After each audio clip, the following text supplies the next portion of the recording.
Oh, scummy, why are you an asshole? I think I might have said this like once or twice before, I don't know. Oh, scummy, why are you wasted every day, every single moment, every hour that you're away? I only wish that I had the chance to get it on with Pam Anderson before she lived like my spirit animal. Danny DeVito, he is my hero. And I'm sorry that I got distracted from what the song's about. Oh, scummy, why are you such a piece of shit? Okay, maybe you're not a piece of shit, and I'm just jealous. I only wish that I had the chance to get it on with Pam Anderson before she lived like my spirit animal. Danny DeVito.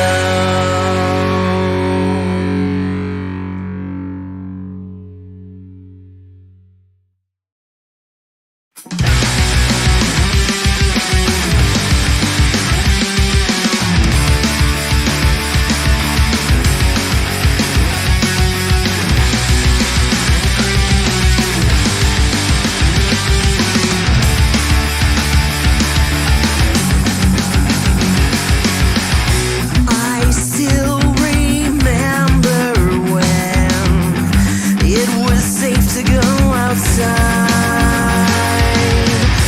Now I'm so used to gunshots that I sleep through them at night. I'm falling to pieces. We're fighting what life's about, such a wonderful world. The violence is all around, such a wonderful world. Don't believe in everything. You hear it all the time. Innocent people die. Whatever happened to us, no value for human life. I'm falling to pieces here. We're fighting what life's about, such a wonderful world. The violence is all around, such a wonderful world. Don't believe in everything you hear. Don't believe in everything you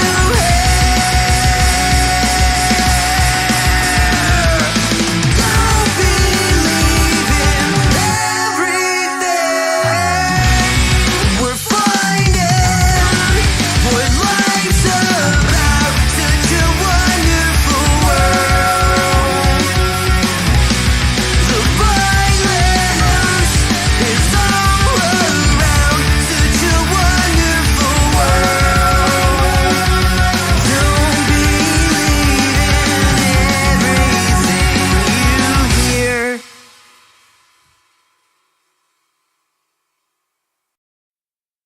We are the ones who don't know what we're fighting for. Give us a gun and send us all off to war. We are the ones who grow up in violent homes. We are the ones who don't know what's right or wrong. I know.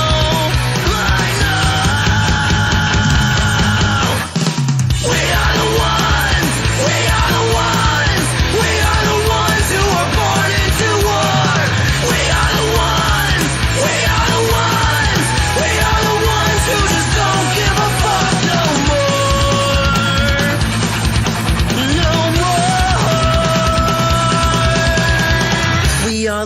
ones who don't know why we're losing score. Give them a badge so they can send us to the morgue. Yeah, we are the ones who attempt to walk out the door. We are the ones who don't know what we're dying for. I know. We are the ones. We are the ones. We are the ones who are born into war. We are the ones. We are the ones. We are the ones who just don't give a fuck now. We are the ones. We are the ones. We are the ones who are born into war. We are the ones. We are the ones. We are the ones who just don't give a fuck no more. No. Get off this fucking ass. That makes you know.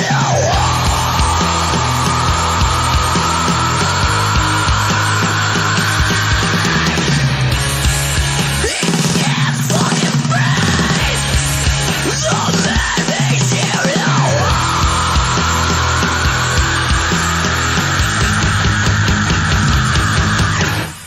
We are the ones. We are the ones. We are the ones who are born into war. We are the ones. We are the ones. We are the ones who just don't give a fuck now. We are the ones. We are the ones. We are the ones who are born into war. We are the ones. We are the ones. We are the ones who just don't give a fuck no more. No.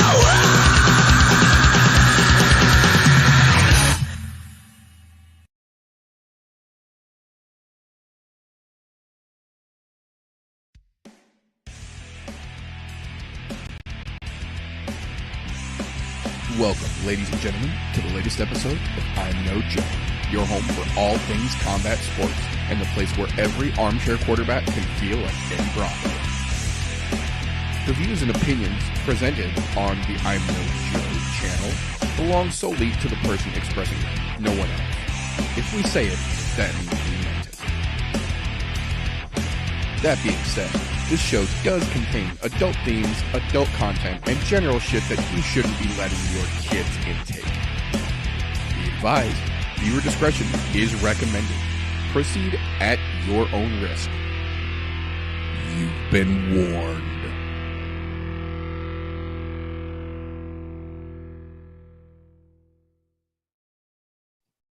If it's Thursday, it's I'm No Joe. Welcome, ladies and gentlemen, boys and girls, children of appropriate ages, to the latest episode of the I'm No Joe podcast, the show where every armchair quarterback can feel like Eddie Bravo. Today, as like some days, we have got Golfty and myself kicking it off. We've got a casual waiting in the wings to help give us a little bit of a recreational onlook for the weekend. And hopefully, once we get into the card talk, we've got our slow-baked brothers coming in to help us get some guest breakdown going on for that as well. But before we get into all the craziness and shenanigan, how you doing over there, Golfty? Fucking fantastic, man. And now that the week is almost over, because I know Saturday's coming and it can't come soon enough. Holy hell, it's been a wild week. Yeah, I absolutely co-sign that for sure. This week has been fucking crazy around here as well. Okay, so as we like to do around here, before we get into the news and recent events, we do a little bit of a recap here of last weekend's shenaniganry. We're going to jump from the Bellator backwards into the UFC. So the Bellator, like we kind of told you, there wasn't really a whole lot to get excited about. And sure enough, we were right. There really wasn't a whole lot that made you get excited once that card actually played out. To be fair, though, Paul Daly ended his career with a very decent fucking stoppage. Very nicely done. It looked in the beginning like he might come out kind of half-assing it because Giacomo, I believe his name was really fucking putting it on him right out of the gate. He wasn't giving Daly a fucking easy walk out, but Paul Daly being Paul Daly, found a way to land that big fucking shot and laid his gloves down after a very nice fucking victory. So, hats off to a man who legitimately helped put MMA on the map for a decent majority of current MMA hardcores, as it were. I definitely anticipate if there is some type of universal MMA Hall of Fame, since he obviously isn't getting in the UFC Hall of Fame after that shit. But if there is some type of universal Hall of Fame, I do think that he would deserve a place in it, if nothing else, than for what he's done in Strikeforce and then in Bellator and the incident that got him removed from the UFC. He has put on amazing fucking performances for the better part of a decade and a half. So there is that. Yes and no. There are some things he deserves to be there for, but there's a giant red fucking flag that says you don't deserve to ever be there, period. Because it's just not something you do. If you're going to do it, something like that, you go do it in a bar and knock somebody's fucking teeth out and then call it a day. Let the fucking civilian side deal with it. Don't deal with it right after the match. I'm just saying. I still have a really pissed off spot about that. Just because you got worked like a fucking Hebrew slave doesn't mean you have the right to fucking do some dumb shit like that. Right.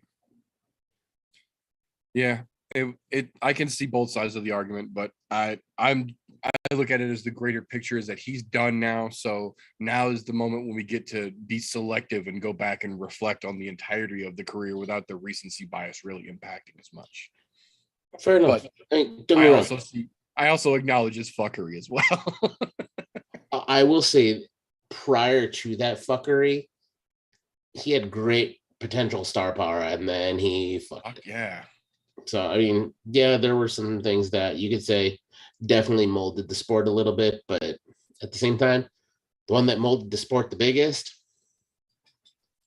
caused some big fucking problems. I mean, there's been other people to follow that have done the same thing, and the only reason they're not out of the UFC is because their star power was bigger at the time. Right. Yeah. Their needle moving ability grew despite their bullshit. Yeah. Yep.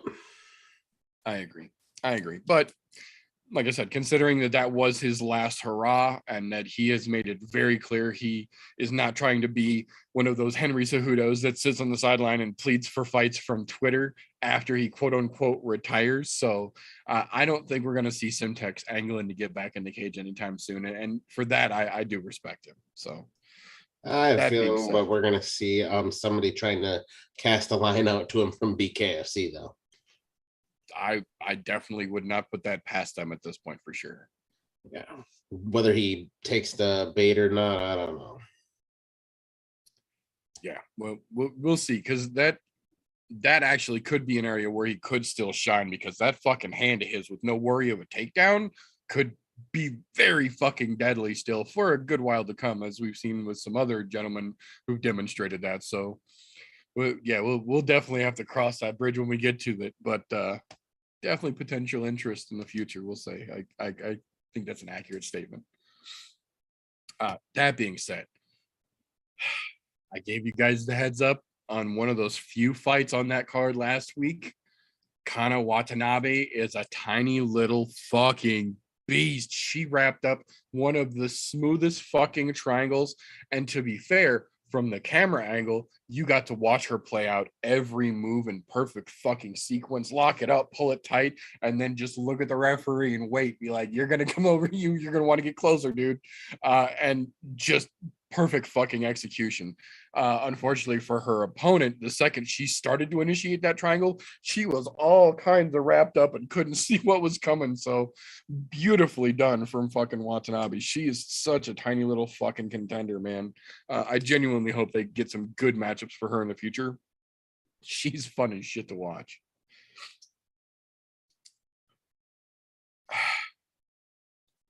Another one. This is another one of the situations where I fucking hate being right, but god damn it, there's a little just right there. We say it all the time, when there are siblings that compete in the same sport, generally the talent is not divided equally, contrary to what the siblings might try to tell you side by side in an interview. Performance generally dictates otherwise. I have been saying for a long time that Fabian Edwards is the one of the two Edwards brothers with the more talent. Unfortunately, he proved me right this weekend by putting Lyoto Machida quite thoroughly out to pasture in what effectively may be his last fight ever. And this is one of those situations that we talk about all the time where when a legend, a legitimate fucking legend like Lyoto fucking Machida is running out of places to go, even if he wants to keep contending, which he shouldn't, where can you even put him at this point? Because even though he keeps saying, quote unquote, the fire is still there, you watch Fabian hit him with 7 of those fucking elbows throughout that fight. He was not hiding them. He was not masking them. He wasn't disguising them behind a smooth 1-2. Not to take anything away from Fabian, but those elbows rather by Edwards were thrown broad fucking daylight, clear as day, straight up the fucking middle, and every one of them landed. And the last one that did, you saw literally turn Lyoto's legs into fucking Play-Doh, and he got all kinds of wobbly, and then it was all fucking done. And now he risks ending his professional MMA career on another horrible fucking knockout stoppage. That's not what we want to fucking see. And I get that he's talking about possibly doing some combat karate now and shit, but that's not going to change what we just saw this weekend. And what we saw this weekend is potentially going to be the cement that capstones his MMA legacy. Anti-Paul Daly did, for lack of a better comparison in retrospect.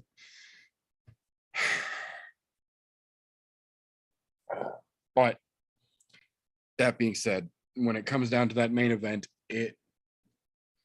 I wish I could bet lottery numbers as good as I can call some of these fucking fights, because MVP came out and did exactly what we always say MVP will try to do, because that's all he knows how to do, and that's be a flashy ass hat.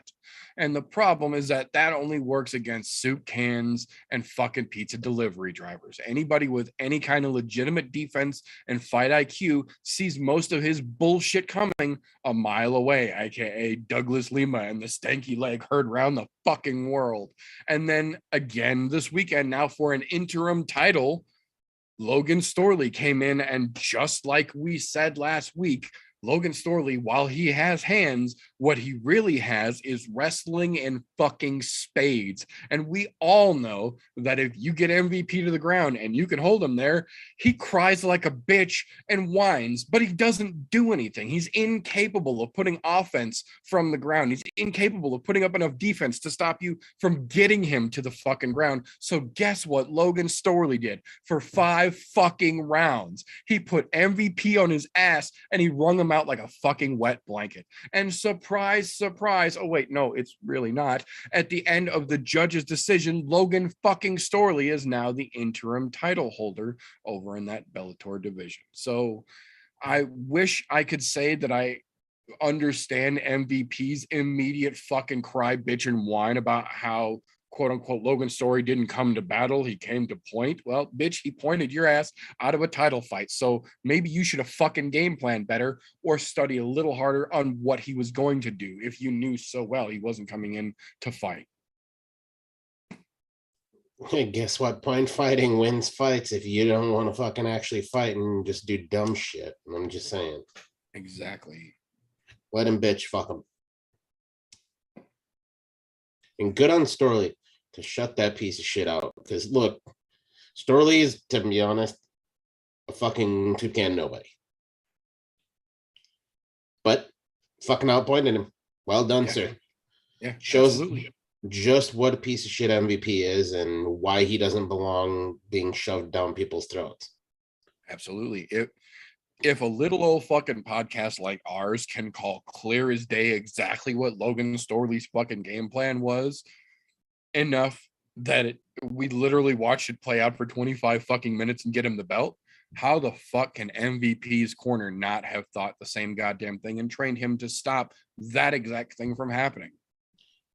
You know, I think the worst part of thinking about that, MVP is kind of like Voldemort was to the UFC.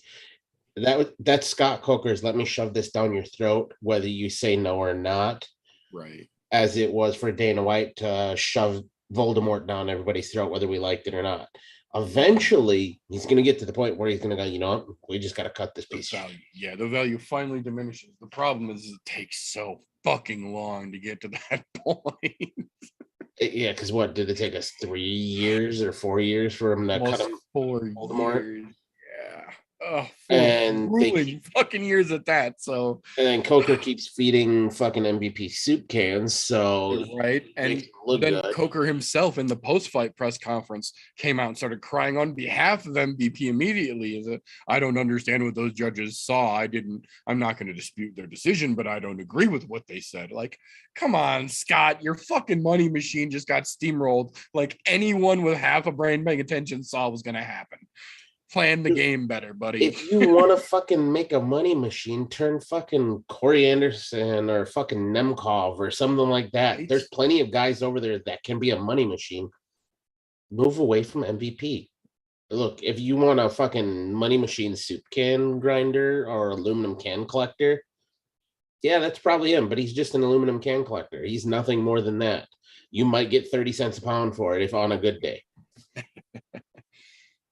The way I look at it, if Scott Coker legitimately has as much faith and conviction in MVP as he portrayed this weekend after that judge's decision was read, I think there's a fairly easy solution, since we already know that Logan Storley is going to be fighting Yaroslav Amosov when he gets back from the insanity taking place over in Europe right now. That means that there is at the very least several months between now and when MVP gets another potential title shot. So if he's so confident that he's that good, line him up with the number 2 contender. Next week, he said he clearly didn't take any damage, so it should be no issue getting him cleared. Line him up for another one. Let's get him right back in line. Let him knock out number 2 and maybe even number 3 while they handle that interim unification bullshit, and prove to us that you really are the number 1. So by the time that number 1 spot opens back up, it's clearly yours, and then you go immediately in and fight for that title. Otherwise, Yep. I'm in favor of that otherwise, no matter what. I don't give a fuck whether if he's the number 1 contender or not. Just keep his mouth shut, please. No, I get it. I get it. I'm just saying, there's people go to prison for shoving stuff down people's throats and up their asses without their consent. Right. I kind of feel like that right now, like I should be pressing charges. Right. Yeah, no, I get it. All I'm saying is it's a good thing for MVP that Yaroslav is over taking care of the military business overseas. Otherwise, he better take his fucking Rolex off and not go to any restaurants. Exactly. Oh, that being said, bounce back over to the UFC side of things from last weekend.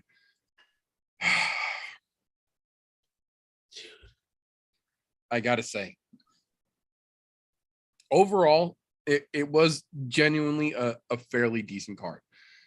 Overall, individually, there was some head shaking fuckery afoot. Right out of the gate, right out of the goddamn gate. White Diaz came out sloppy as shit, and the commie grabbed his fucking neck and just wrapped him up and put him to fucking sleep. Dude, he absolutely Props to Petrovsky for the grip, because that was not a traditional grab on how he locked that fucking neck up, and he got it so fucking solid that Maximov had no chance to react. So, like, I make a point of saying, credit where credit is due, regardless of how you feel about a communist. That fucking lockup was smooth as shit. I don't see him pulling that off again on 99.9% of the rest of the UFC. But hey, enjoy that moment, son. Enjoy that moment. You know, I'll say this. Maximum absolutely shit the fucking bed on that one. Yes, he did. Like, he literally had a fucking platter in front of him on somebody who to be honest, I think Dana White is trying to push, because he's given him a couple of fucking soup cans. And I say soup cans loosely, like they gave Gilmore a second shot when he after coming in on short notice for fucking whatever the fuck that was. But then he gets a Yao Zong who's fucking absolute nobody, gets a win there. And now a Maximoff who's not a bad fighter. He's not great by any means.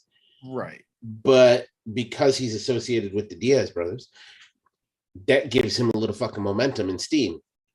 I have a feeling this is going to be another one of those guys that we're going to see way more of than we actually want to. Yeah, I tend to agree with you on that for sure. Unfortunately, I do think we're going to get that crammed down our fucking throat for the foreseeable future. Yep. No, because Maximov shit the bed. Yeah.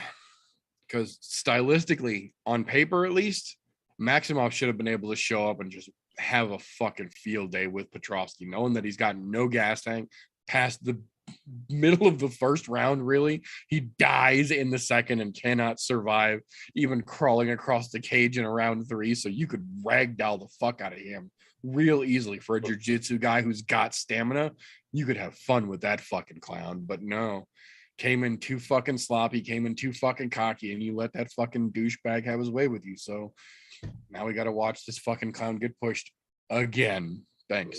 Thanks. Don't get me wrong. If you're a betting person, bet on Petrovsky in the first round because he blows his load in the first round, and either he wins or he fucking loses. It's a good fucking bet to bet a first round victory with him. I mean, you might lose some of them, but on the other side of that, you can make a good bit of money calling first round with him because that's where the majority of his fucking wins come from. But absolute fucking not the way I was hoping the card started, but hey, it is what it is. Right. That being said, Michael fucking Johnson looking smoother than we have seen in a long goddamn time. Beautiful fucking 4-punch combo put together that just puts Alan Patrick on what the fuck street real quick, and there's no coming out of it. Just absolute fucking beautiful work. And it seems like he's finally getting his shit together because he was having a real rough go at things for a while there. Michael Johnson was kind of the Derek Brunson of the lightweight division for a little bit there, to be honest. He was just getting work done by everybody on their way up to the top going past him. So it's nice to see Michael Johnson legitimately getting a chance to do what he's capable of doing because he's not a can, despite some of his performances against top tier fucking fighters. He's not a bad fighter. Michael Johnson's very fucking capable. So it seems like he's starting to steer out of the rough patch that he was in because Alan Patrick is no fucking slouch, man. Alan Patrick is a dangerous motherfucker on the come up, and Johnson did goddamn work on him. So hats the fuck off to MJ. I was very fucking happy to see that one go down. Oh yeah, that was a nice way to end a 4-fight fucking skid. Yeah, damn straight. And good on him because there was for people who don't fucking remember, there was a point where fucking he was a legitimate title contender at one point. Yeah, I mean, he was. I mean, it's not like he was far off. I mean, he's fought some of the who's of the divisions and fucking beaten a lot of them. I mean, you got to remember, if we go back to, what was it, 6 years ago, he beat fucking Dustin Poirier at one point. Yep. Fucking KO'd him in the first fucking round. Beat the brakes off of Poirier, yeah. Yeah, I mean, the dude's a legitimate badass. I mean, there's no doubting that. He just fell on a really shitty set of fucking circumstances as far as how his last couple have gone. I mean, don't get me wrong. Yeah, remember, he's been in the UFC for, what are we going on, 10, 11 years now? Oh, yeah. Something like that. 10 plus easily, yeah. So Johnson's been around for him. He's in fucking grip, yeah. Yeah, he's an absolute fucking, he's an old dog right now. And I'm not saying he's that fucking old because he's really not, but at the same time, I mean, we're pushing that 36 mark. So technically, he's in that age category where you should be having your good peak right now. So maybe this is his turnaround to make that come up again. It wouldn't be a bad time to do it, man. With everything as crazy at 55 right now as it is, hey, becoming a standout in that division could be a real good thing in the very near future if you've been watching some of the rumor mills churn lately. So Hell yeah, because there's some wild shit going on there in the rumor mills. yeah, there's some shit getting talked about that we're not going to bring up on the show because it's still pretty far out there at this point. But there's some there's some sites out there where you could see some interesting word of mouth going around, some unsigned agreements, if you will, that are pretty fucking interesting coming up in the near future. That being said, though, I think this weekend we might have seen, at least in recent times, the first that I can remember where a cornerman has cost a fighter a bonus. Andrea Lee legitimately fucking brought it this weekend, and despite that, Viviane Araujo was that much better. And in my opinion, those girls had fight of the goddamn night. That was the most exciting 15-minute window of the entire event, in my opinion. But the problem comes in with Andrea Lee's choice of cornermen and significant others, who in both situations where her problems have arisen, both men have been both for her. Previously, where her husband had a giant fucking swastika tattoo that she tried to downplay before his murder sentence and then subsequent fucking jail time. And now her new significant other, Tony Kelly, known scumbag, in the middle of the fight, blurts out some of the most openly ignorant racist bullshit with a fucking camera pointed right in his face that you could get away with saying while he's fighting said stereotype people. Like, you stupid motherfucker. If you want to be racist, do it at home. Don't do it out in fucking public. Not when there's a camera on you. Not when anyone has to listen to your ignorant stupidity, because that fight was the best 15, in my opinion, of the evening. But that comment outshined everything that happened in that goddamn fight. And that's not fair, because that's $100,000 fuck up that Tony Kelly just cost those girls, in my opinion. Hell yeah. Not to mention, it would show me one thing. I really, really hope that the next fight that they put him in is with the fucking Brazilian, and that Brazilian whips his fucking ass up and down. He's already booked it with Adrian Yanez. Twitter lost its fucking mind. Gilbert Burns offered a free $50,000 bonus to Adrian Yanez for his next fight if he gets the knockout during that match. Gilbert Burns immediately put the $50K bounty up for Tony Kelly's fucking consciousness. Adrian Yanez, like the classy motherfucker that he is, says, "Don't worry, champ. This one's on the house." I hope he beats the ever-living shit out of him and puts that motherfucker in a hospital. Because, to be honest, I don't generally wish ill on any fighter, no matter what kind of poor life choices they make. But there are a few of them where there's shit you have coming to you. And to be honest, it's time to pay the fucking piper on this one. Yeah. I will not be sad when Adrian Yanez puts the fucking bricks to Tony Kelly's stupid fucking face. And as to put it as a rattlesnake once said, I will stomp a mud hole in your ass and walk it fucking dry. Damn right. And no one's going to be sad to see it. That being said, disappointing as it was to ruin a great fucking fights moment. Excuse me. Honestly, for my money, Alan Nascimento was not nearly living up to the hype that he had thrust on him coming into this fight.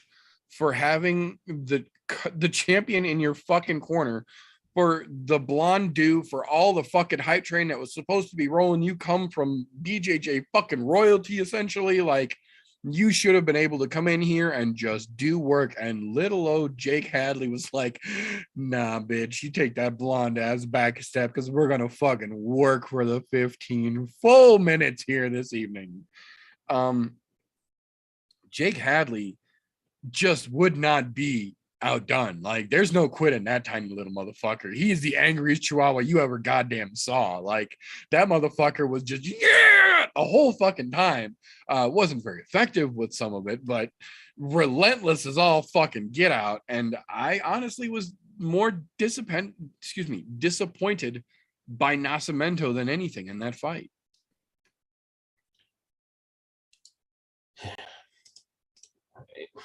It's surprising well, it's not surprising because you know what? All those guys who get thrust into that spot where they go, oh, they expect all of this shit to happen. I think the expectations were a little too high for him.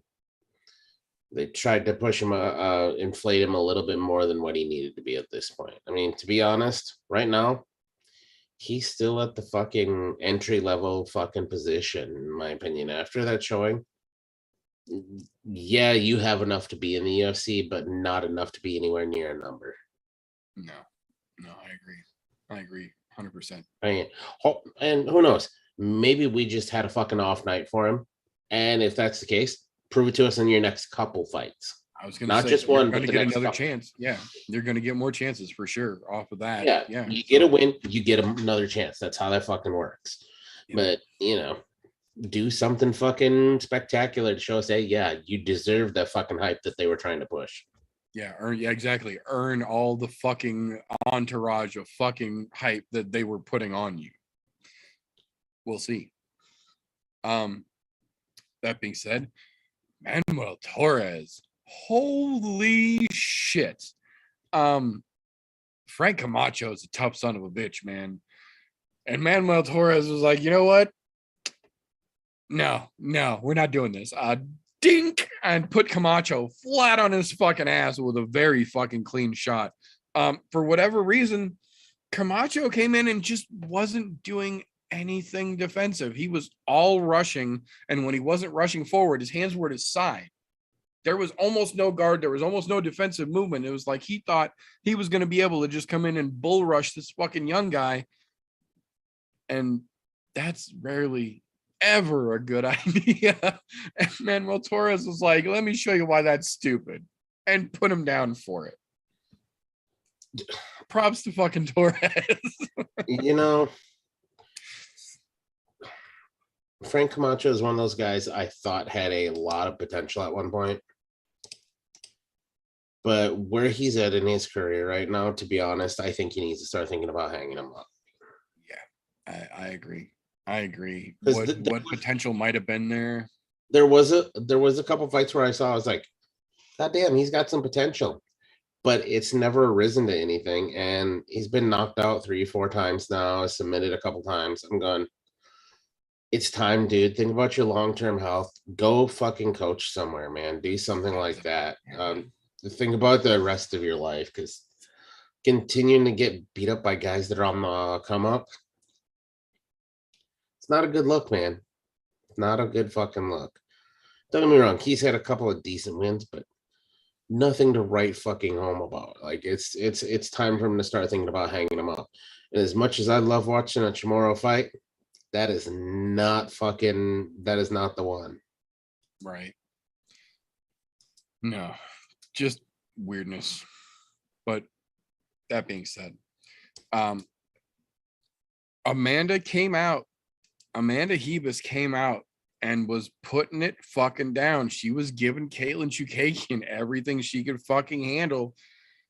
But the judges, for some reason, decided that they were going to give a split decision to Chukagian, which, like we all anticipated, made her immediately think that she should get another title shot. So I don't agree that Caitlin won. I don't agree that even if she had won, that performance should get her another title shot. But clearly, the UFC doesn't pay that much attention to what our little podcast says. That being said, you know what the problem is? Caitlin Chukagian is the epitome of Holly Holm of the flyweight division now. She sure the fuck is, dude. Lose one, win 1, 2, get another title shot. Yep. And never stand a chance in any of the fucking top contention shots. Nope. But Anyways, Davy fucking Grant. You want to talk about somebody who made the most of their goddamn weekend? Davy fucking Grant. Not only did Davy Grant go out in less than a minute and put Luis Smoka on his fucking ass, but then he flies immediately back to England to go take part in his coach's wedding ceremony, where he proceeds to get so drunk he strips down to his underwear and stage dives off the 25-foot bar onto the bride's party to be caught and crowd surfed back to fucking sanity, I would assume, because that's what everybody. I'm not gonna lie, that I wanted to live vicariously through him for that fucking weekend. That's a great fucking weekend, man. Who had a better weekend than Davy Grant? There's nobody. I can tell you, his coach is never gonna forget that fucking wedding. No, not in a million years. No, sir. Oh my goodness. No, we said it. Smoka is I'll be surprised if he's still in the UFC roster come the end of this week. If so, it's only going to be to feed to some new up and coming soup cans, because we all saw this coming, and props to Davy Grant for knowing exactly what to do and then doing it. Yeah. You don't get paid by the minute, you get paid by the fight. So make it as short as you can, and he did. That being said, I don't remember the last time we saw quite I don't even know how to phrase it, as unique, I guess would be the best way to put it, of a submission as how Ryan Spann grabbed Ian Kuntalaba's giant fucking neck.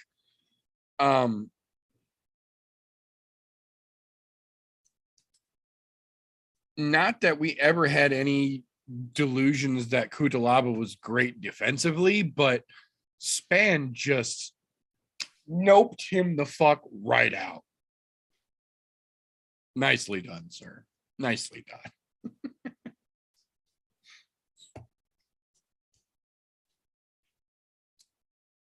Now, the problem comes with the main event here. We've got another one of those situations like we had last summer in the Poirier-McGregor rematch where, yeah, we get some of a fight, but then we have a catastrophic injury. In this situation, Alexander Rakic grabs his knee and drops to the ground. There's clearly something going on. The fight is called a TKO on behalf of Jan Blachowicz in round 3, a little over a minute in. Understandably, obviously, Rakic is hurt. He can't continue. You know, there's nothing else you can do at that point. But unfortunately, not the result we wanted. But kind of like we talked about in the Caitlin situation, not that I'm anti-Jan in any stretch of the imagination, but that performance, Jan Blachowicz turned around and said he wants to get the title shot back to get a chance to potentially run it back with Glover or a chance to go at Yuri if Yuri gets past him. And I'm not opposed to Jan getting another title shot at all. I think it was a strange fight the way that his and Glover's fight went to begin with. I'm not opposed to them running that back should Glover get past Yuri at all. My issue is that he's going to make that call off of this performance. Very similar. And if you go back, I said the same fucking thing when Dustin Poirier was trying to make fucking call outs with Conor McGregor on the fucking ground with his leg in pieces. That's kind of a scumbag fucking move. I don't care what you've done prior to that. That moment is not anything that you directly did. And especially in this situation where we came to find out that, much like in the McGregor situation, he had an issue with his leg. I think they said 4 weeks out in camp. And then here, Alexander Rakic's coach said, and Rakic says in the ring while he's on the ground, the same thing happened to me 3 weeks ago, but not this bad. Yeah, and you know, it's a weird situation. Don't get me wrong. You know what happened to your knee 3 weeks ago. You could have said something and said, hey, maybe we should check this out to see if it's going to be a problem. Because look, as much as I can't call it a scumbag move to call him up, make his touch shot while he's on the ground like that. Because if you did, like when I went back and I rewatched it, he did have some pretty fucking gnarly leg kicks going on in there, which ended up leading to that. I think there is like 15, 16 in total, and you don't need that many for a fucking knee injury with leg kicks. And if it was already compromised, he's lucky it fucking held out that long. Because if it happened 3 weeks prior to the fight, it was fucking compromised, period. Knees don't heal up that fucking quickly. Case in point, yourself. You know this. So yeah, I know very well how that goes. It's something that he probably should have had checked out and said, you know what, I hate to do this, but maybe we need to cancel the fight, rebook it. And different story. But you know what, like a true fighter, fuck it, suck it up, let's go. And my hat is off to Rakic for that, but also a really stupid move, especially when you're at this high of a level, this close to being able to fucking call for title shots. Sometimes you have to think the long term versus look a little further. This little short one fight window. Guess what? This one fight window could have been moved out 6 weeks. Wouldn't have been a fucking problem. Oh yeah, no, that wouldn't have been an issue at all. I'm sure they would have gladly thrown this in the International Fight Week in July, because that was a really good fight that had a lot of fucking potential. And to be honest, the fight was pretty good up until that point. Damn good, yeah. So I mean, it could have went either way had it gone the whole 5 rounds. But coming in on a fucking injury, man, that's kind of a I don't want to call it a stupid move because there are a lot of fighters that do it. But every fight starts standing, and if your base gets fucked up, yeah. I mean, there's a reason why we've seen a lot of fights stopped with leg kicks and leg kick injuries, kick anything to the lower half of the body. There's been a lot of them, whether it's freak injuries or just somebody chopping the shit out of the legs. Your legs got to be fucking strong because that's where all the fights start. And even let's go back to, was it Roxanne Modafferi and fucking, what's her goddamn name? Fucking blows her fucking knee out in the middle of the fight. She didn't quit fighting, but once your base is gone, you're fucked. Yep. That's all there is to it. And gone, you're done. I don't think it's, to be honest, I don't think Poirier or Blachowicz are wrong for fucking making their call outs. You win. No matter how that turns out, it's a fucking W. Make whatever call outs you want. Shit happens. This is the fight game. I don't see a fucking problem with it. It's not like he was rubbing his fucking nose and he's like, all right, hey, this fight's over. I've gotten the W. It's time for me to make a call out. Oh, the Poirier one, maybe there was a little nose rubbing, but you know, I was going to say Poirier opened his with Connor's a scumbag and he deserves what he gets. That's a little more than Jan did. Yeah. But yeah. Jan wasn't quite that way. I mean, don't get me wrong, it wasn't the best Jan Blachowicz interview we've ever seen. Right. But right. Then again, I'm not mad at him for it though, because it really wasn't that bad. Like in comparison to some really shitty Octagon interviews we've seen, that was pretty fucking mild, to be quite honest. So yeah. I can't go the full route of scumbag-ish, but you know, at the same time, Rakic kind of knew what he was getting into if he already had a compromised knee. So it is what it is. And Blachowicz didn't know he had a compromised knee because God knows you weren't going to tell your fucking opponent that. So yeah, no he shit. just happened to do the right thing, throw some leg kicks, and one of them hit the fucking money to make that shit happen again, only in a worse way. And I wish Rakic a very speedy recovery because the dude's a fucking fantastic fighter. But I mean, knee injuries can be fucking, to be honest, they can completely fuck up the rest of your career, especially as a fighter. Fuck up the whole rest of your life. Yep. So I wish him all the best. Thank God it happened. Like the injury itself took place in the cage and not during practice. Otherwise, he'd be paying for it. Now the UFC is going to pay for it, pay to get him rehabbed and everything. So yeah, there is that. Which I mean, maybe that's why. I was gonna say, if there's a silver lining, that would be it for sure. Yeah, because that shit's not cheap, man. Especially if you're going to a really good fucking sports surgeon, because you know, goddamn good and well, because of where he was at and how close he was to a title shot, the UFC is going to want to get him back in there in the mix again. So they're going to pay the best fucking orthopedic surgeons they can find, get the best PT they can find. they'll make sure he's back on fucking straight and narrow. So I mean, yeah. there's that. So But definitely a weird way to end the card. I like when I was watching it back, went, fuck, this could have gone so many different ways, and it could have been so fucking exciting. Instead, it was exciting, just not for the reason we wanted it to be exciting. yeah, I agree with that. Like I was fully expecting Polish power, but not Polish blowout knee power. Right, yeah, not in the way that it eventually manifested. Although, again, don't tell him he has a problem with his small feet. Right? Good Lord, don't tell him he's got tiny feet. That was after I rewatched that was my first thought. I'm like, I'm a fucking morbid, terrible individual. I laugh at it every time I see it. I'm like, well, feet don't look small to me. Yeah. That being said, though, wish him all the best, man. I really do wish Rage all the best and Blahovic, because to be honest, I like both of them. Yeah, Jan. Well, and the fucked up thing is that in round one, Jan got caught with a shot that tore his fucking eye that he had to undergo surgery for yesterday, where they had to put a literal tube down into his tear duct for like, I think he said 48 hours or something like that, or 36 or 72 hours for a couple days, basically, to let it heal the shape of the eye. Yeah, so it caused both of those men for damn sure. Oh, yeah. Although I think who's getting the best of that situation, apparently Jan, because he's having fun on the drugs. Right, yeah. They give me very strong drugs, and I like that. Kind of a scary thought, because I'm like, please, dude, don't get attached to that shit, because look, you're a big boy, and it takes a lot of that drug to manage somebody your size. Sure. Just don't get addicted, man. Please don't get addicted, because I don't want to see you fuck up your career like John Jones. Yeah, no shit, right?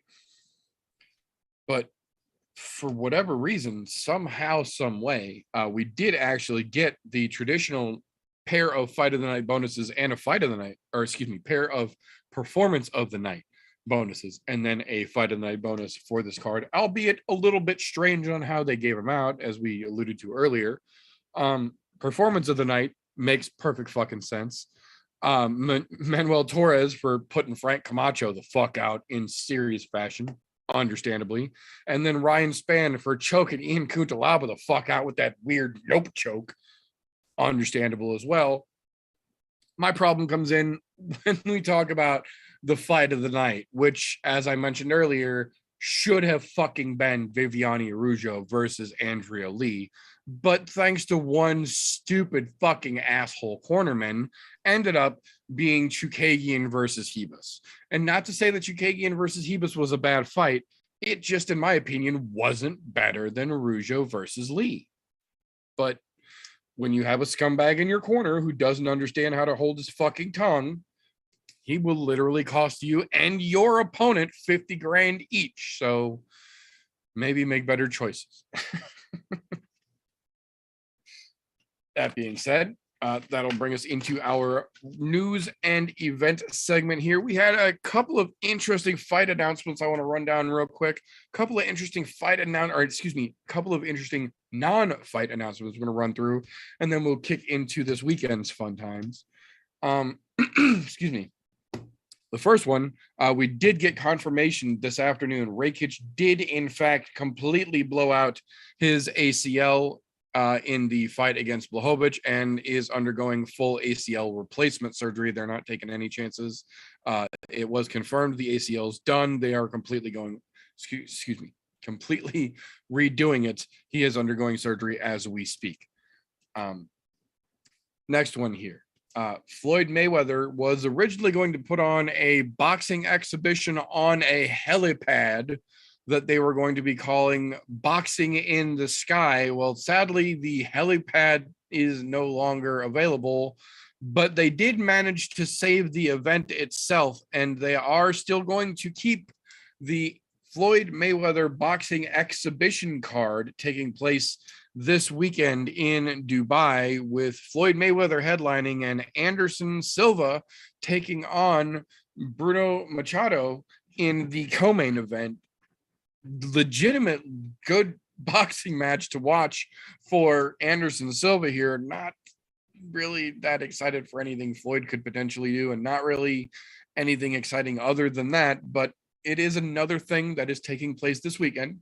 Wanted to make sure folks know about it because if nothing else, that Anderson match will be worth keeping an eye out for, I think. Yeah, definitely something worth watching. I mean, at least it'll give you something interesting. You're going to see a couple of good fighters, and I mean, it is, to be honest, I'm thoroughly in the fights that I've watched now of Anderson boxing. I'm actually enjoying them because he's still got that Anderson fucking style.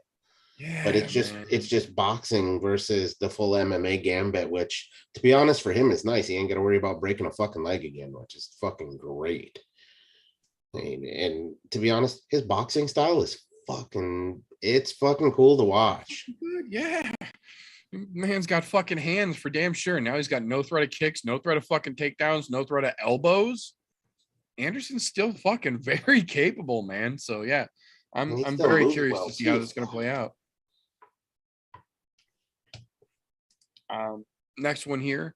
Long story short, Manel Cape does steroids.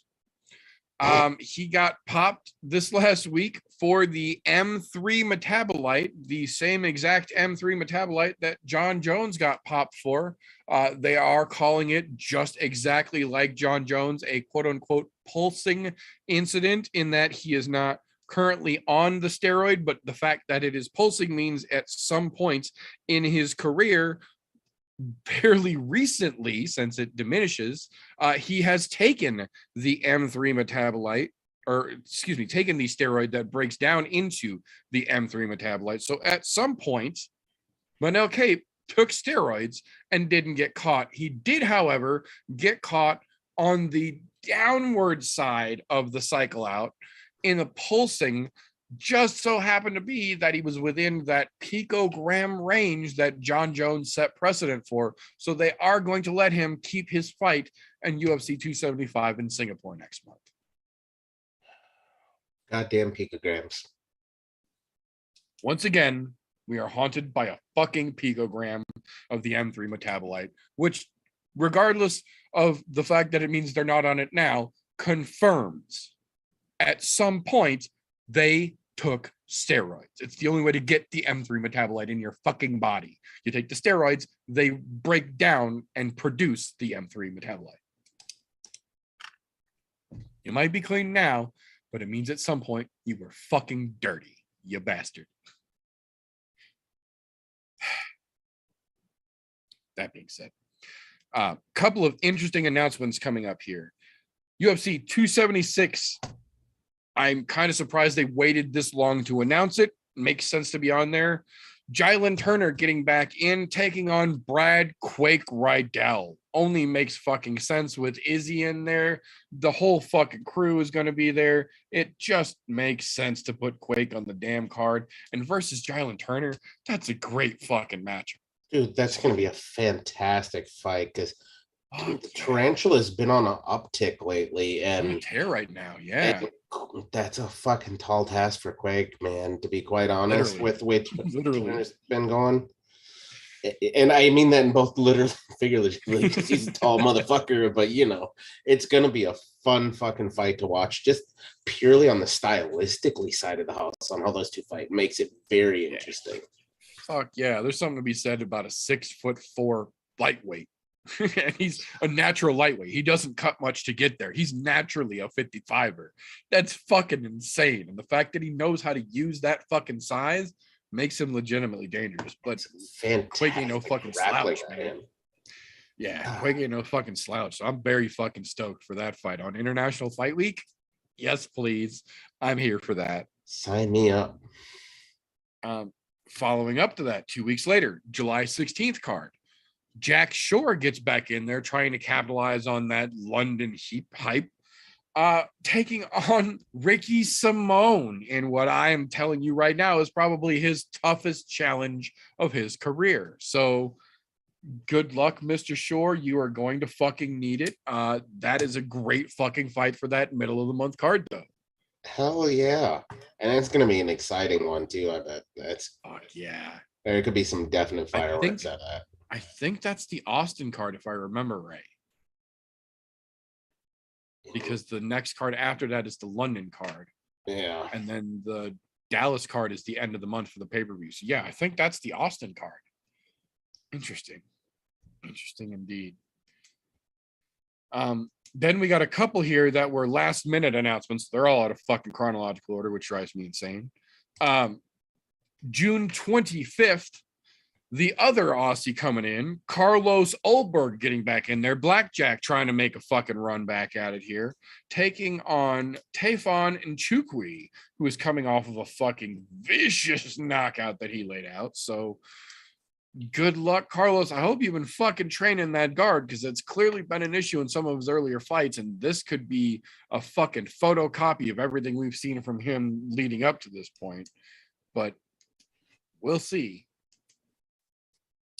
UFC 275, June 11th in Singapore. It turns out Andre Feillo was not bullshitting. He did, in fact, get a knockout and then a fight locked in for the next pay-per-view. He is going to Singapore, and he's taking on Jake Matthews at UFC 275.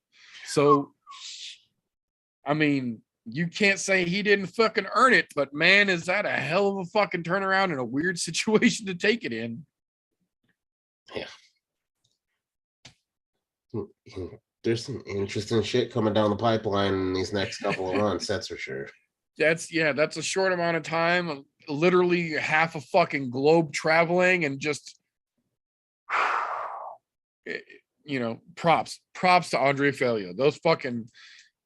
Those Sanford MMA boys are making a splash. I'm fucking telling you now.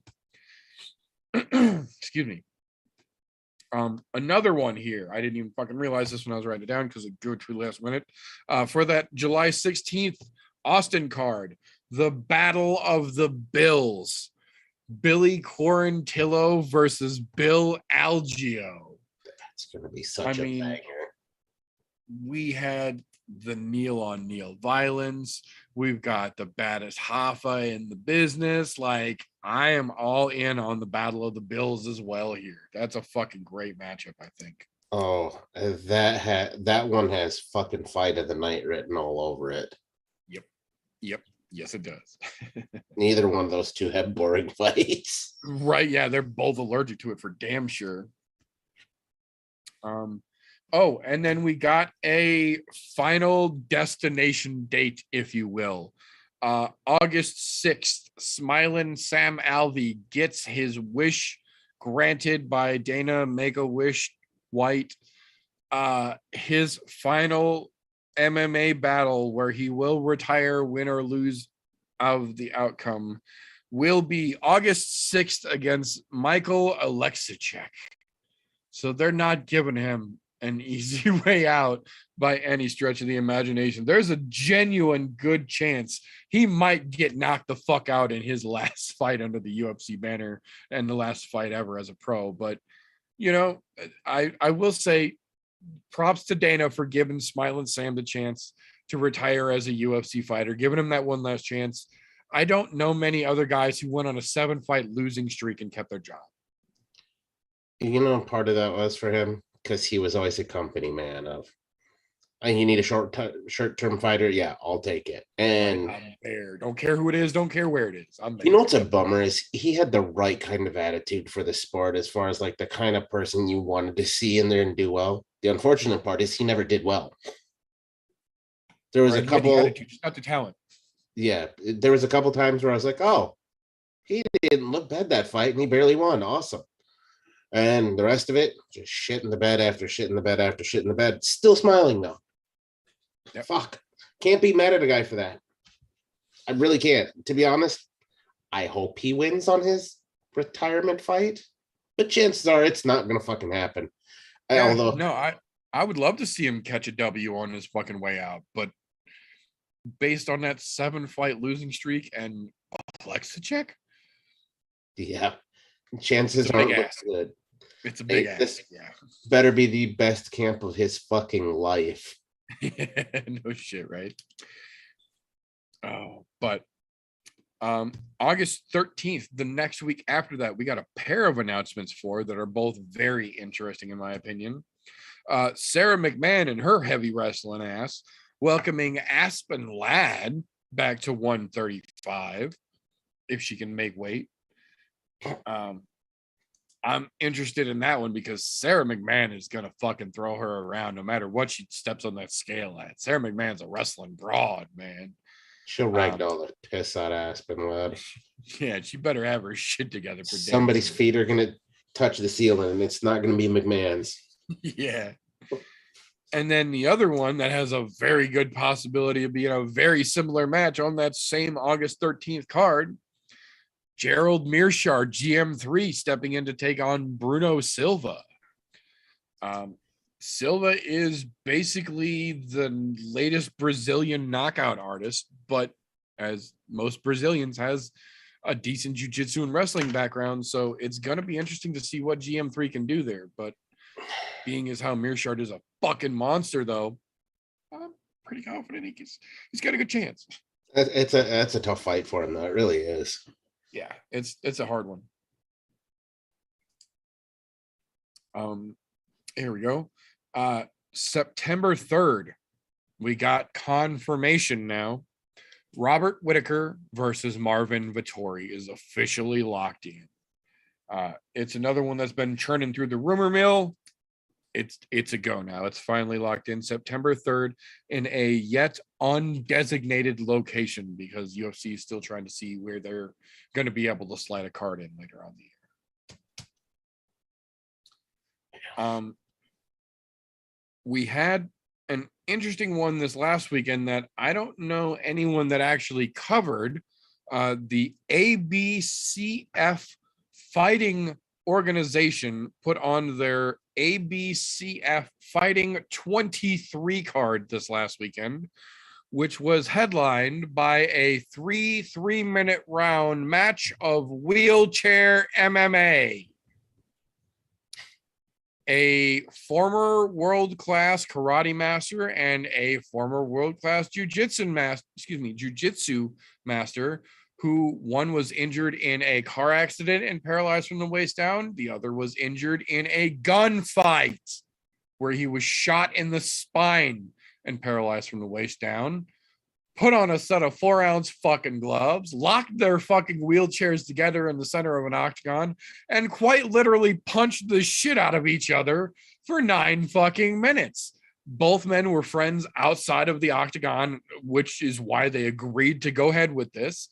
But both men say that they are absolutely fucking elated that they were A, given the opportunity to do this, and B, celebrated for taking part in it because the crowd went ape shit when it was all said and done, which I am absolutely fucking glad to see because they should have. Hell yeah. You know what? This is one of those weird situations that I advocate for. Like, I don't want to see a dude sit down in a wheelchair and box, but these two dudes who were both professional fighters before their incidents, getting to get another stab back at it and get that combat life back. Yes, I am for that. Dude, I'm for it. Anybody who wants to fight should have that ability to be able to fight, no matter the circumstances. Just make sure they're paid up with somebody who is of equal level, and if they're disabled, equal disability. By all means, please let that shit happen, because you know what? As far as human beings are concerned, fighting is kind of a fucking just a old fucking thing that will never go away. Primal love, man. Yeah, it's a primal fucking instinct to want to fight. At some point in your life, we all go through it, where we just want to fucking fight somebody. And if you're in that fucking position, you want to do it, by all means, please do so. That's why I love seeing fighters like Nick Newell. Fucking genetic disability, but still fucking fights at a fucking really high level. At a pro level, fucking So, I mean, anybody who wants to fight, I don't care if it's in a fucking Barstool Sports boxing match. By all means, if you want to fight, fight. Right? And somebody get out there, fucking do it. Do so. Well, and the best part is that actually leads us directly into the next story that we were talking about yesterday, taking place not this next week, but the week after, coming up on June 3rd at Icon 3, making his professional MMA MMA debut. That was too many M's the first time. Bo Nicol coming in to take on John Connor for his debut. Bo Nicol, for those of you who are not familiar, is a Penn State 3-time All-American badass motherfucking wrestler who has been training jiu-jitsu for the vast majority of that college wrestling career, even so far as taking on Gordy fucking Ryan in a Third Coast submission only grappling match, understandably losing like most fucking people of every level do to Gordy Ryan, but he had the balls while competing actively to step in there with the blonde juiced wonder and give it a fucking go. So credit where credit is due. And if this kid has even a 10th of his potential fully put to use when this comes around, he is going to find himself with a professional organization of the top tier caliber sending a contract and a truckload of fucking money to his house come the following morning. I have very little doubt. Dude, if he puts on a clinic, guaranteed Dana is going to back up a fucking truck to his house and go, you know what? Look at your counterpart who went to WWE is fucking missing, because just saying it. Yeah. You get that kind of great elite wrestling, and then you're doing jiu-jitsu on top of it, you're pretty much there. You just got to work on your striking a touch. But there are a lot of wrestlers. There's a lot of wrestlers who have naturally good striking anyways. They just need a little fucking molding. So, I mean, I'm really hoping he does well, because to be honest, I would love to see him at a really big on a really big card, whether it be Bellator managed to somehow snake him from the UFC, or the UFC getting him. But either way, that dude has money signs written all over him right now, coming out of that fucking 3-time fucking NCAA champ. Right. And people's feet are going to touch the ceiling. And as they're touching the ceiling, we might see a flying armbar in the mix. It's going to be fucking great. Honestly, what I think, at least from my 2 cents, he's already training at ATT on a regular basis. He's training at ATT. What I would say, at least for now, would be my recommendation for him is go out, make light work of John Connor in 2 weeks, and then sign a contract with the PFL. Go win $1 million and spend a year showcasing exactly how fucking good you are. And at the end of that year, when you've got that $1 million and a professionally produced resume that the PFL put together for you, now you entertain Scott Coker and Dana White. You put them in a little pit and you throw down a jar of honey and a jar full of red fire ants, and you let them fight it out. The winner that climbs out gets to give you a contract. Oh, yes. That's actually a fucking brilliant move. However, I hate to say it, but I don't think his management team is going to be smart enough to do that. I don't either. I think he's going directly to the fucking UFC. Yeah. Scott Coker's going to have to do some sort of ridiculous magic numbers in order to fucking make him go to Bellator. If that's the case. Now, if he shits the bed in his pro debut, though. Right. Which is possible, because, you Absolutely. Get that first. But on the other side of that, elite level fucking 3-time national champions don't generally shit the bed in those situations, because they've already been in that kind of spotlight. They've been in spotlight that's just as big as a fucking UFC main event on a national level of wrestling. Those guys are fucking, that's just grinded into them. They're fucking grinders. He'll do well, guaranteed.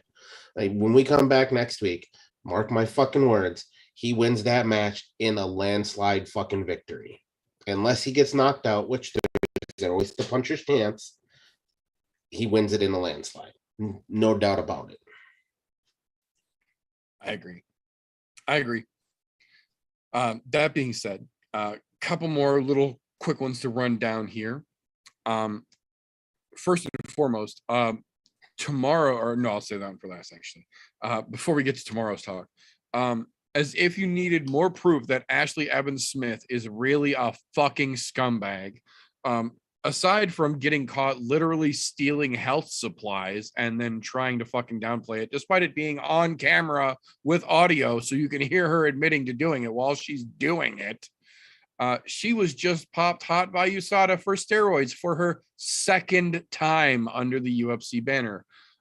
This time she will be taking a full 14-month suspension for it.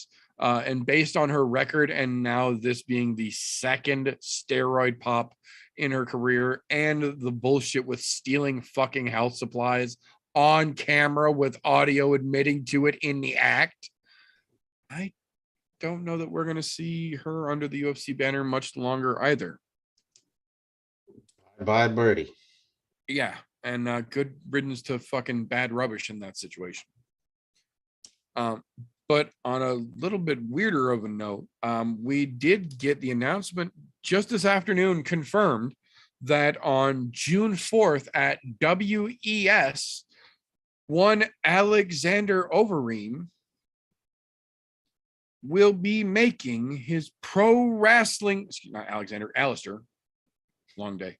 Alistair Overeem, rather, long day, will be making his pro wrestling debut against none other than Braun Strowman. So not only is the Ream going wrestling, but the Ream's going wrestling against top name former talent in a second tier non-WWE organization. Now look, I'm sure they backed a dump truck full of fucking money up to his house. So make that money, but it does not seem like this is a recurring role on the wrestling show program. I don't even know what it's fucking called. Organizational debut on video. Whatever. It seems like it's a one-off and they're going to give him a big money check to do it. So good for you. Oh yeah. Good on you. Make some money. Right. A little weird, but whatever. But the last one here, they are, to their credit, still going to hold on tomorrow. Let me see if I can see what, I believe it starts at 9 a.m. Eastern. I think you're right. It's 9 or 8 Eastern. Because I don't remember if it's 7 or 8 Central Time. Here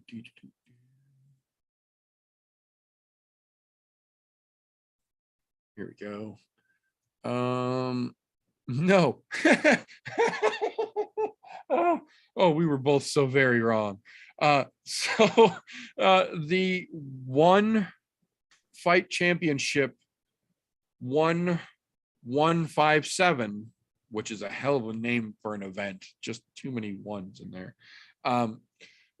was originally scheduled to be a 13 fight card with the flyweight Muay Thai World Grand Prix taking place on it.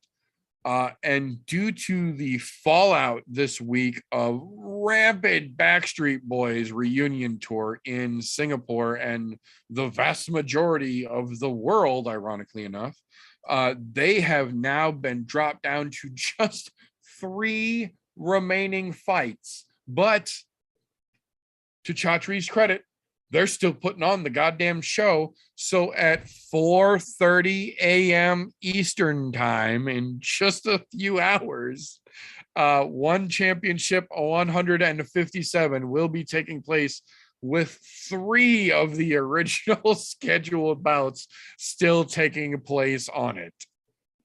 All right. Oof. If you want to stay up for 4 more hours and then watch 3 bouts, by all means, be my guest. Otherwise, catch the replay. Man. Yeah, no, that's a tough one, man. That's rough. I can guarantee you, I'm not staying up for that shit. No, neither am I. I will catch all 3 of the replays tomorrow. Exactly. And it should take up all of maybe 45 minutes of your time if the fight's Oh man. Yeah, no shit. But that being said, that will bring us into our talk for this weekend, which before we go crazy and get full rabid like we generally tend to do and bring in our guests and go crazy, we generally bring in one other fella here.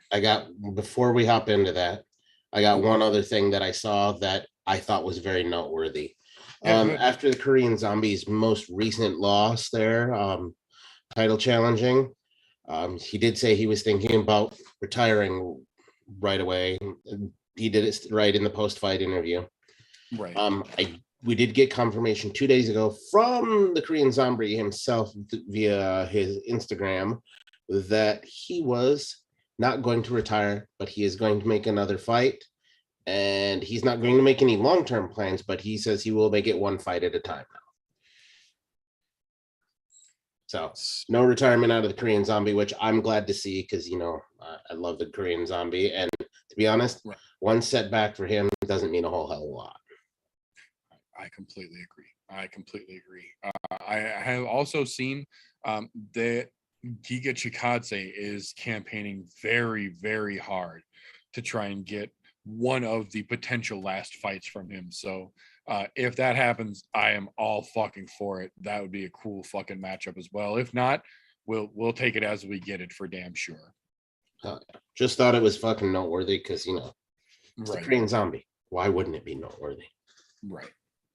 So that being said, this is the point where we transition from our hardcore rabidity of the foaming mouth, the lunatic level, back down to your couch relaxing, normal, everyday, average fella tuning in for some punchy, kicky level. And we bring in our favorite casual for the fan favorite segment, Casual Corner here. So thank you very much for your time this evening, Mr. Avocado. How are you doing this evening?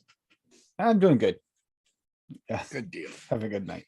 I had a good. It was a great night the other night, right up to the end. I mean, seriously, could have went anyway. I was so excited, and I saw his knee buckles. Crap, I'm done. Yep, it was. I think for at least 3 or 4 of the last fights on that UFC card, the three of us were within 15 points of each other, 25 points of each other, just in a constant fucking rotation, all the way literally down to the last fight of the card, which was determined by a 15 fucking point adjustment again. It was a fucking perfect bonus. Congratulations, TJ. You got it. But we have got a smorgasbord of fun names to hear you talk about for this weekend's upcoming co-main and main event here. So I am very intrigued to hear your thoughts on our co-main and main event coming up for this particular UFC card, Mr. Avocado. Main event. I think Ketlin. I feel Ketlin's going to get this one. Really do. I can understand that. Yep. And Santiago for the other. That's nice. Where I feel. I just had a Ketlin, I'm pretty sure. Santiago's like, probably. But yeah, very casually. That's my thoughts for this week. Nice. Thank you very much for your time, sir. Much appreciated. Thank you. Have a good one, guys. You as well there. So, I'm not gonna lie, I'm highly disappointed that he did not try to say their last names. I was waiting to hear. I was waiting to see if he was going to try and hear it say any of them. That's why I was like, yeah, we got all sides of the names. Let's see it. Yeah, no. Apparently he didn't pick up on the hint. It's all good. So moving forward, like I mentioned, in just a couple of hours, if you feel like staying up, you have got the one FC card remnants to look forward to if you so desire. If not, you have got the Eagle FC 47 card taking place tomorrow evening, headlined by Junior Dos Santos versus Jorgen DeCastro, co-main event Hector Lombard versus Thiago Silva. That's pretty much the most of the people on that particular card that most folks will know. Gabriel Checo versus Andrew Sanchez. For those of us that are hardcore, it's a bad matchup, but they made it anyway. Ronnie Marks versus Reggie Pena, just stupid. Fucking Almeida versus Roberts, come on, it's ridiculous, but it is indeed punchy kickies. But with that being said, tomorrow evening we'll round out, and then Saturday will bring us back to the glory that will be one of the better pay-per-view. I guess it's technically it's is it really a hangover? Because it's an in between cards. We're in a weird fucking spot here. This isn't a post or a pre pay-per-view card, but it's like it's a middle of the middle cards card, and it's not quite like as garbage as either one, but it's not really like a pay-per-view card either. It's a weird fucking gray area. So we have got to get into it. So that being said, welcome back, gentlemen. How the hell are you two doing over there? Doing fucking pretty good. How you guys doing tonight? Not too shabby, not too shabby at all. Appreciate you having us back on. Hell yes. Always glad to have some folks that know what they're talking about. Even a casual can pop in on a time or two here. So we have got a very large prelim card stacked with new and up and coming names on here. I'm curious what you gentlemen are interested in terms of some of these up and comer matches on this prelim card. I've looked into a few people that I literally, out of the prelims, knew almost nobody. I think the only name that came to memory was Halton Almeida. Yep. Out of the prelims, but looking into a lot of these newcomers, Chase Hooper, early on the prelim card, I'm kind of looking forward to his fight. He's been, back and forth since he's gotten into the UFC, but he's young, right? He's 22 years old. Just turned 22, yeah. Yeah, I'm excited to see, what he can do. Jonathan Martinez against Vince Morales. I think that's going to be a good matchup. So, Jonathan Martinez having a couple knockouts. He's had a couple wins since he got knocked out by Davey Grant. Yep. So, I think that's going to be an exciting matchup on the prelims.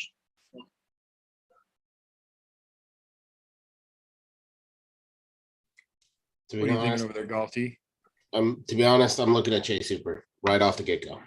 The dude's great fucking ground game, but I've been wanting to see some sort of fucking improvement in his stand-up, whether it be some sort of boxing or some sort of kicking. Use his range, because he's a lanky dude. Long fucking dude, yeah. There is not a goddamn thing wrong with his ground game. There's a reason why he submits people with ease once he gets them to the ground. Like, you get onto the ground with him, you better stand the fuck back up. Don't play in his world. Because, like, to be honest, if he wasn't in the UFC, I would expect him doing some fucking grappling in a silo for Uncle Chael somewhere. I mean, yeah, some submission shit for sure. The dude's grappling is elite level. As far as the UFC is concerned, he's probably one of the greatest jiu-jitsu practitioners that there is right now. Now, the rest of his game, kind of shitty, but because he's so young, he can be fucking molded still. It's just, he has to get out of that safety box of where my fucking jiu-jitsu is. And I get it. You get rocked. Yes, go to your safety world, because you can do that shit when you're rocked. But definitely looking at him to see if he's improved his stand-up. I don't need to see his ground game. I already know it's fucking great. And I think the other one that really fucking I want to see and see what happens is actually the heavyweights. I want to see how Parker Porter does coming off of his fucking little win streak there. And then Almeida, dude, that's a hell of a tough fucking run for Porter. And Porter's not look, I'll say it. Porter is a portly motherfucker, but he can fight. Now, he's been a decision machine as of late, with the one exception of getting fucking KO'd. And that was by a really great fucking up-and-comer we've got in the heavyweight division. And he's looked halfway decent, I'll say, lately. But he's been a decision machine. I want to see him get a finish. However, that's a fucking tall order with a fucking Almeida coming in there looking like an absolute fucking animal moving up in the ranks right now. And the dude's he's a finisher. And that's a scary thought for fucking Porter there. I mean, I'm going from two ends of the spectrum. Itty bitty little tiny motherfuckers down in the featherweight division all the way up to fucking heavyweight. Don't get me wrong. There's some other standouts in there. Look, Miros Medici, I want to see what the doctor has to do after coming off a loss. And then he's got Omar Morales coming off a loss there as well. And to be honest, there's something about those fucking Serbians that I just find interesting watching them fight, because they're kind of like watching fucking those guys from Dagestan. They don't have a Arithmetic is fucking crazy, stop drive. They just keep Yeah. going. Yeah, Yeah, there's a I couple of them, agree. but I mean, for the most part, I'll say this card is like the Hangover's hangover to me, is what it Right? feels like. It's not, it's a card. It's not good, but it's not bad either. There's a couple of other decent fights, especially when you get to the main card where there's some interesting fights there. I won't see they're great for any division or anything, but they're Right, right. interesting at least. Well, that's why we start in the beginning. That's why we start at the top here. We work our way there. We'll get there. Just So saying. I gotta say, I agree. The fucking Chase Hooper fight is very, very interesting because we know how fucking deadly he is if he can get you to the fucking ground. The Jonathan Martinez fight is exciting as fuck because that's another one of those dudes. He's allergic to boring fights. He breaks out fucking punches. He'll get you. Like, you got to watch that motherfucker. Euros Medic is always fucking deadly. He's a fucking crazy, sir. But Morales can put you out from anywhere. I'm also very curious about the people's premier prelim on this one here.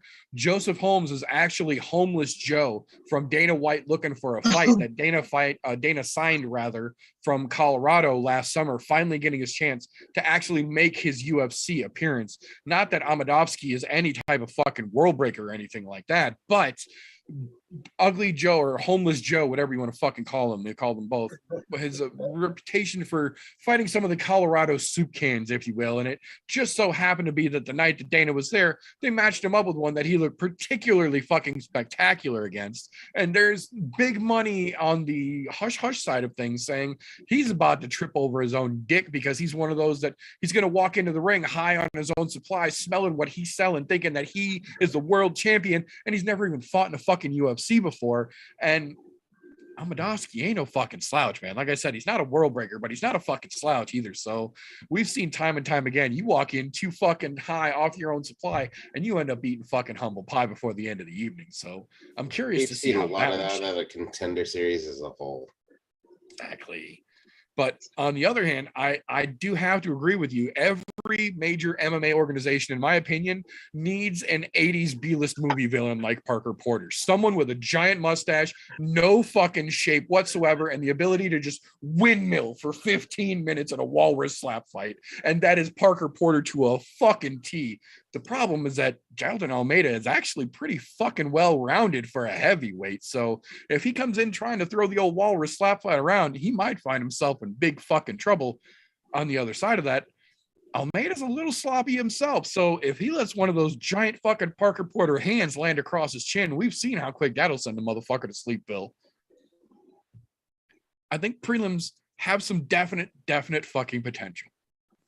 And to be That honest, being said, having a fucking heavyweight on the premier prelim Premier going into the prelim, main yeah. card, that's a good way to get people to watch the main card. I'm just saying. I mean, I can't argue with that at all. With everybody knows with heavyweights, there's potential that somebody goes to sleep very, No. very quickly. And Yeah, possibly with especially only with shot. Porter in there, yeah.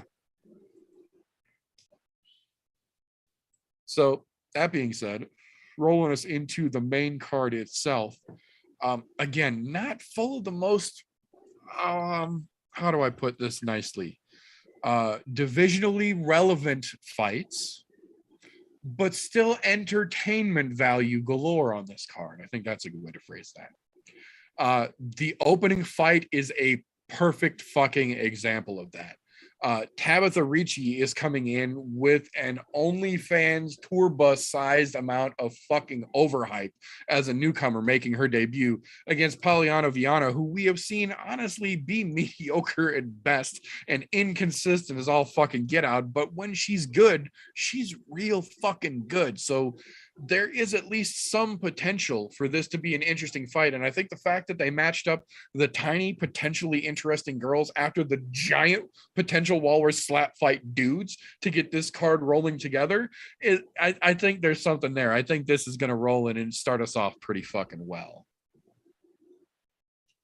I hope so, because to be honest, that fight is not interesting to me at all. Like when I really looked at the card and I went, why is this on the main card? I was a little thrown off. I was like, I would have much rather seen the heavyweight starting the card off than this bullshit. I agree. But to be fair, I would much rather them open the card with the ladies than open the card with your boy Eric Anders versus the Iron Turtle. Yeah. This is another one. Like, this fight has every potential to be fun as shit. Like, Eric Anders can fucking rock you or gas out. There's no telling. Same with the Iron Turtle. Like, but why is this on the main card? Like, what the fuck is this doing 3 fights from the fucking co-main event? Like, this is right there. What are we doing? You know, that's because it's fun for people to say your boy. You know, dude, and the Iron Turtle. To be honest, I have no faith in your boy at all. Like, Eric Anders is far from having any faith. And Jung Young Park's pretty close second, but you know, that's one of those ones where I go, I'm going with that fucking South Korean all day fucking long. Because to be honest, I wish your boy would fucking your ass the fuck out. Because I'm fucking overseeing him in the UFC. He doesn't belong here. I have more faith that Jun Young Park can outlast Eric Anders than I do faith that Eric Anders could land the shot that could stop the Iron Turtle. So I'm right there with you. I think the fucking South Korean takes it home, but I just don't think it's going to be that fun. Yeah, I agree with you guys. I think that first fight there, it's going to be somewhat of a sleeper. Not too interested until we get to those last few fights on the main card. Just hopefully we get surprised by them. Well, and I will say, despite them not stacking this with a lot of divisionally relevant fights, the people's co-main, the co, and the main event, all 3 have potential to be very fucking interesting here. Chidi Njokuani versus Dusko Todorovic has got every bit of potential to be a fucking grind fest. Both of those dudes have good wrestling, but both of those dudes have surprising power and can just drop your fucking consciousness to the floor in the blink of an eye. Yeah, I know. Chidi knocked out Marc-Andre Barria, right? Yes, he did, man. In got fucking some power no behind time him. flat. Yeah. Surprised the shit out of me and everyone else, I think. Yeah, that was a great fucking showing for him. And his brother is a fucking badass to boot. So it runs in the family being bad motherfuckers over on his side of the family. But then we got those fucking crazy Euro dudes again in fucking Todorovic. That motherfucker is another one. He's allergic to fucking boring fights and he's always fucking going after it. So yeah, this could be real fucking fun, I think. Dude, I think somebody's going to sleep in that fight. And to be honest, if I'm to bet money on it, it's probably going to be Todorovic. Namely because he's either I knock somebody out lately or I get knocked out. There's no happy medium with him. You don't get 3 good rounds out of him. It's either somebody's going to sleep or he's going to sleep. And I have way more faith in Bang Bang than I do Thunder. I'm just saying, you can't outrun a bullet. You can outrun thunder, though. Because if his name was Lightning, I wouldn't be saying it that way, but you know. Right. I will say I am more excited about that fight than I am the co-main event, though. Santiago Ponzinibbio versus Michel Pereira. I'm not going to deny it does have potential to be fucking crazy. My problem is that it doesn't have potential to be crazy in the kind of way that we want to see it as fans. The way that it has potential to be crazy is that Michel Pereira is a fucking circus clown and he's going to do backflips and stupid capoeira shit in a fucking octagon where it has no fucking purpose and it's not going to actually do any damage. And in the event like we saw last time out, this fucking moron tried that. If you backflip and you land wrong, you actually land an illegal kick to a downed opponent's head, you fucking Nimrod. You're not wrong. That dude is an absolute fucking clown. It's not just he's not just a circus freak. He's literally the fucking clown. He is the intermission clown that comes out. Yeah, he's that fucking guy. Look, don't get me wrong. I have no problem with capoeira and fucking MMA, but in moderation. With him, there is no such thing as moderation. And apparently, he doesn't understand capoeira was supposed to be an art of hidden martial arts. Not to be attacks, yeah. In this kind of setting. No, it was meant for people who don't know what the fuck they're doing and for you to get away from somebody. Don't get me wrong. There are some few fucking kicks that work very well, like that repeating spinning fucking heel kick shit that they'll do to back people up, but it rarely to never fucking actually works to finish a fight. While you're doing that, backflips and dude, if you want to be a breakdancer, be a fucking breakdancer. Right, get some cardboard, throw a fucking bucket out, grab a fucking boombox, dude. There's no shame in it. Yeah, no, and look, and then going across, Ponzinibbio is fucking, he's mediocre at best. He's lucky he's got a fucking number next to his name. There's something about him that just doesn't interest me at all. This fight being the co-main event, kind of fucking stupid.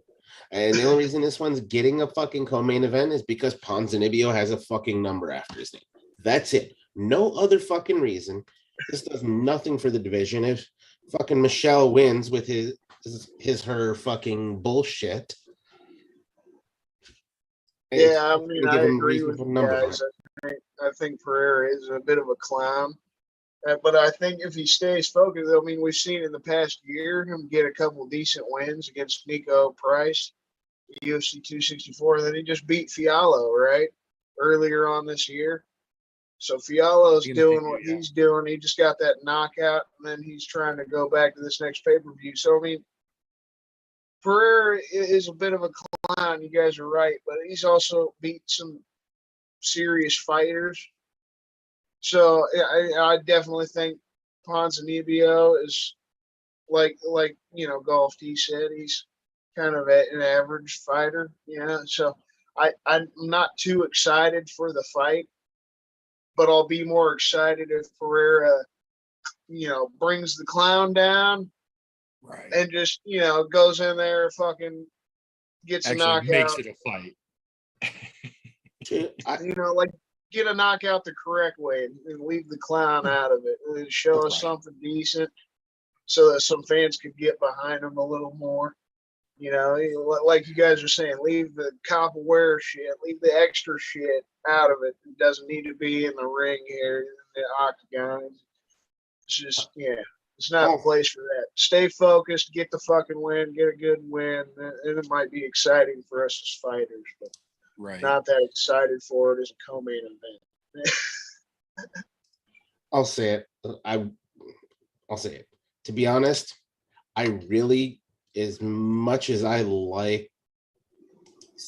don't like to see people get injured, I kind of hope Ponzinibbio get injured tonight, and then they make a last-minute call to Conley, who's up in fucking Canada, to come down and put another stamp on fucking Pereira, because fuck that dude. He set the playbook. He showed you how to shut that fucking clown down the first time out. So yeah, fucking short notice, fucking less than a week notice, took the fight and beat his ass. Yeah, the dude's a fucking clown. He doesn't deserve to be here. And nobody is following the playbook. You follow the playbook, he's an easy victory. He's an easy W. Hopefully Ponzinibbio is smart enough to figure that out so we can get rid of the clown. And that's not that I want to add any fucking additions to Ponzinibbio because, but it's trying to pick the lesser of two evils there. No, it absolutely is. It absolutely is. And I agree with both of you guys there. I don't think Ponzinibbio is necessarily anything special, and I'm a little confused as to why they've got a number next to his name in a division who's got way more talent that could be worthy of a legitimate number. And how the fuck we ended up in this position is beyond me. But that being said, I still think talent-wise, Ponzinibbio has enough to get Pereira out of there as long as he stays focused and fights like an intelligent human being and doesn't get sucked into the circus bullshit. That being said, though, as if you needed another reason to fucking yawn about this card, the main event might actually be genuinely less exciting than the co-main event in this particular situation.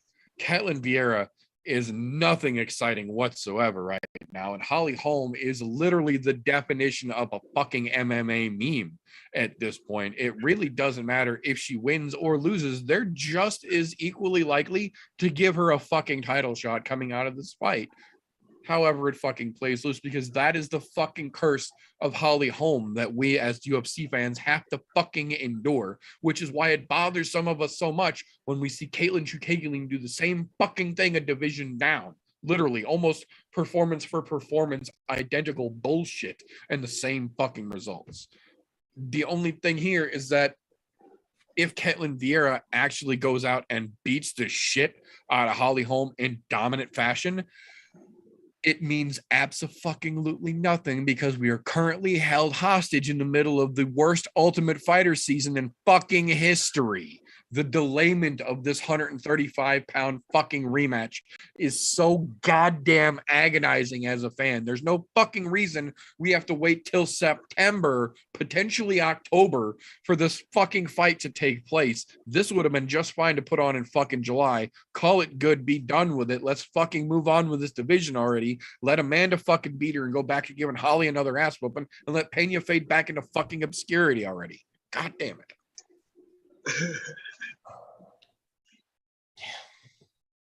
So what do you think about this one, TJ? To be honest, this is the one where you go ahead and you say, I've had enough UFC for the night. Shut your TV off. It's not worth your time. Like, I'm glad that the main card starts at 6, so this shit show will be done by 9. And I have something better to do with my fucking evening on Saturday. Because, look, to be honest, I might not even watch this fucking card.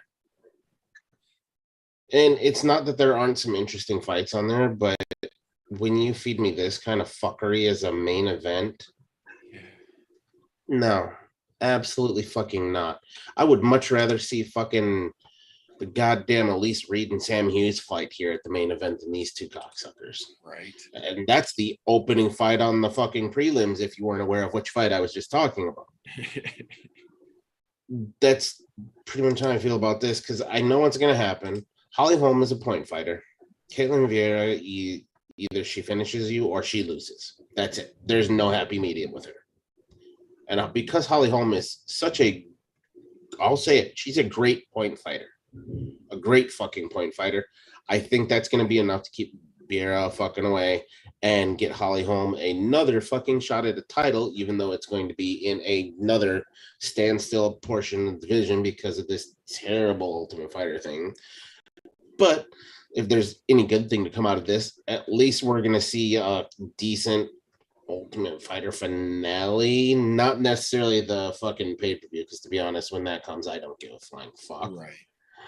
But at least maybe we'll get some decent fighters to come out of the fucking Ultimate Fighter and give us something worthwhile to watch. But this shit, we're gonna have a heavyweight championship out of it. That's, I mean, something. Yeah, because there's heavyweights this season, so we're gonna get big boys on a fucking Ultimate Fighter finale. So there is that. And to be honest, the Ultimate Fighter, I missed having that around because those guys had to actually prove their worth, not this Contender Series bullshit. But either way, come back around here. It's just going to be a point fight match for fucking Holly Holm unless she lands a lucky head kick. And God knows Ketlin's going to be fucking privy to it, because Holly Holm's got the head kick heard around the world and forever will be the biggest highlight of her entire fucking career. Since then, fucking downward spiral that for some odd reason, that spiral really doesn't go down. It just kind of does this number. Like a fucking goddamn cowboy holding a lasso over his fucking head. Just sits there. Doesn't do anything with it, but it's all for show. Fucking garbage. Shut this fight off. Do not tune in. Show them how much we do not appreciate it as both a hardcore fan and a casual. If you're a casual, walk the fuck away from this. This is not what I want you to be introducing yourself into the UFC with. Right. Not worth it. Do not have your casual friends over to say, hey, let's watch some good fights. These are not good fights. I kind of agree with you guys. I mean, I don't see Holly getting a finish in the fight. And then with Ketlin, even if she did finish Holly, I think that'd be more exciting. I still don't feel like she really would deserve a title shot. So I still feel like I can't remember. I think one of you said it a little bit ago. They'd still probably give it to Holly. Like, it's kind of a joke situation. Like, she could win or lose, and they'd still, like, it's a meme. I remember you saying that. They'd still probably give it to Holly, give her the title shot. That division seems kind of fucked at the top. And then Ketlin hasn't fought anybody at the top. She just beat Miesha Tate. And Miesha Tate hadn't really fought anybody And then left the division. Marion Renaud, since she fucking came back from her retirement. She's pulling the Cejudo shit, and now she's going down to flyweight. I'm kind of excited for that fight coming up this summer, her fighting Lauren Murphy. That could be exciting. We'll see how that goes, but I don't see where you could get excited about this fight, just because the implications of it are bullshit, in my opinion. Neither one of them deserve a title shot, but that's how it's going to go. Like you said, with the whole situation of the Ultimate Fighter, there's just that whole division's fucked right now because it's in limbo. Yeah, it's a big disappointment. I mean, I'm still going to watch the card. I haven't seen Holly Holmes, fight since she did knock out Ronda Rousey. So for me, maybe it'll be exciting if she gets another finish. I'm not going to not tune into the card just because I don't have shit else to do after work on Saturday night. But not fucking thrilled. Hopefully I'll be thrilled by the end of the shit. I'm going to have a couple of Modelo's. I'm going to take a couple of dabs. Hopefully it'll be an exciting night by the end of it. There you go. That ought to help at least. Well, and the sad part is, with that being said, that is all we've got for this particular episode, because that's all we've got for this fucking UFC card, as strange as that is. So first and foremost, I do want to thank everybody who tuned into this, whether you're catching this live or you're catching this on a replay. We appreciate you just the same. If you want to connect with the show, we are available on all social media platforms. Links for everybody down in the description, even our casual and our wonderful guests down here. Link for all of their social medias are down in the doobly-doo down there. If you like what we do around here, Thursday nights, 9:30 p.m.-ish, Central Time, over on youtube.com/ImNoJoe is when we do this live in video format. If that is not your cup of tea, I understand. I own mirrors too. Fret not. The week after we go live, anchor.fm/ImNoJoe. That podcast goes up in all audio formats, so you don't have to deal with this either. It's all there for you, but only the main shows. None of the bonus shows or extra stuff. That's only on YouTube. So audio format available through your podcast consumption of choice. Huge shout out to Apple Podcasts this week. Have been blowing us up for some fucking reason, so we'll take it. If you want to support what we do around here, the best way to do that is patreon.com/ImNoJoe. It gives you access to the behind the scenes, the unaired, and the literal unairable footage that we have of the crazy shit that gets on around here. And for as little as $1 a month, it gets your name put on the end of the thank you screen. So that's cool as shit as well. On the other side of things, if you don't like what we're up to around here, first off, why the fuck are you this deep into a podcast you don't like? Give us a thumbs down and fuck off. We won't even dispute it. That being said, that is all we've got for this particular episode. So until next time, boys and girls, remember, don't let ignorance stop you. You can root for anything, unless it was having to wait until the end of summer to see Brittany's bush.